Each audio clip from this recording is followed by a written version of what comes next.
Welcome! So today, we're going to do something just a little bit different, but absolutely fascinating. We're putting on our detective hats for a real forensic breakdown of a micro-narrative. Literally, we're going to completely dissect a remarkably concise three-sentence story that somehow manages to pull off what sprawling novels take entire chapters to achieve. It's basically a masterclass in world-building, tension, and stakes, and we're going to break down exactly how it works. I want you to listen closely to our source material. In fact, just close your eyes for a second. Listen to these words and let yourself get completely immersed in the atmosphere. Ready? You walk slowly into the dark cave, holding a small torch. The old man looks at you and hands over a heavy brass key. A sudden crash echoes from the hallway behind the locked door. Yep, you heard that right. 36. That is the exact number of words I just read. And hey, it's totally fair if you're kind of chuckling right now, wondering why on earth we're dedicating an entire deep dive explainer to exactly 36 words. But I promise you, narrative constraints are incredibly fascinating. You know, when an author only has a literal handful of words to play with, well, every single syllable has to carry tremendous structural weight. There's zero room for fluff. Every single word has to earn its keep. Okay, let's dive into this and look at the sheer mechanical efficiency here. We've mapped out the timeline of events, and just notice the ridiculously fast plot escalation happening within, just a few seconds of in-world time? First, you're entering the cave. That takes mere seconds. Moments later, you're receiving a key, and immediately after that, you're hearing a violent crash. The pacing is just absolutely breathless once it gets going, basically dragging you from quiet, cautious exploration into an immediate high-stakes crisis before you even get a chance to take a breath. Section 1. The Dark Cave, establishing atmosphere and agency. So the text begins simply enough, right? You walk slowly into the dark cave. Right out of the gate, I want to point out that the very first word is you. This isn't about some distant fictional hero named John or Sarah. No, this second-person perspective instantly gives you, the viewer, direct agency. You are the protagonist navigating this dangerous space. It completely collapses that distance between the story and the audience. You're the one holding the torch. And speaking of that torch, look at the sensory efficiency we're dealing with.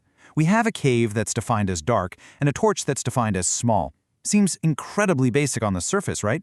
But the constraint of that specific adjective, a tiny, small torch struggling against a massive, totally dark cave, it instantly creates these intense feelings of isolation, vulnerability, and creeping tension. It's this beautifully unbalanced equation of weak light against overwhelming darkness. It's basically telling your brain immediately that you are not safe. Section 2. The Old Man. The mentor appears. Suddenly, the whole narrative pivots. You were engaged in this solitary exploration, but now, boom, there's an unexpected character encounter. In storytelling, the old man archetype very often acts as the mentor. It's a classic narrative device literally as old as human history. A mentor is someone who provides the protagonist with a crucial object, vital knowledge, or a call to action. His silent appearance in the dark, just looking at you, is a vital storytelling mechanic. It signals to your brain that the plot is about to move forward. You aren't just a wandering explorer anymore. A very specific quest is beginning. Section 3. The Heavy Brass Key. Tactile Stakes. Let's look at how this actually builds tension through deliberate, almost excruciatingly slow action. Step 1. The old man looks at you. Step 2. He hands over the key. Breaking it down like this really highlights the quiet, slow character action of this exchange. It's deeply ceremonious, isn't it? This slow, wordless transfer builds immense anticipation for what comes next. I mean, he doesn't explain what the key is for, he doesn't warn you, he just acts. Now, what's really interesting about this slide is the emphasis on the physical, sensory nature of this object. Heavy, brass, transferred directly to you. Actually, I want you to mentally feel that right now. Just imagine that undeniable weight dropping into your open palm, the cold, metallic temperature of a heavy brass key resting against your skin. By focusing on these specific textures, the micro-narrative achieves this brilliant, tactile immersion. It anchors you so deeply in the physical reality of the scene right before everything goes wrong. Section 4. The Sudden Crash. The Inciting Incident. Bam! The narrative just snaps. Look at this text comparison. On the left, we've got the setup, walking slowly, holding a torch, handing over a key. It's quiet, it's slow, and it is highly deliberate. But then on the right, a sudden crash echoes. It's violent, it's completely abrupt, and it is overwhelmingly auditory. Juxtaposing the hushed, slow actions of those first two sentences against the violent auditory cue of that final sentence, it just shows us how masterfully the tension is deliberately built up just so it can be completely shattered in a fraction of a second. Section 5. The locked door, the physical barrier. The phrase echoes from the hallway behind the locked door introduces a final geographical constraint. It's an entirely new problem.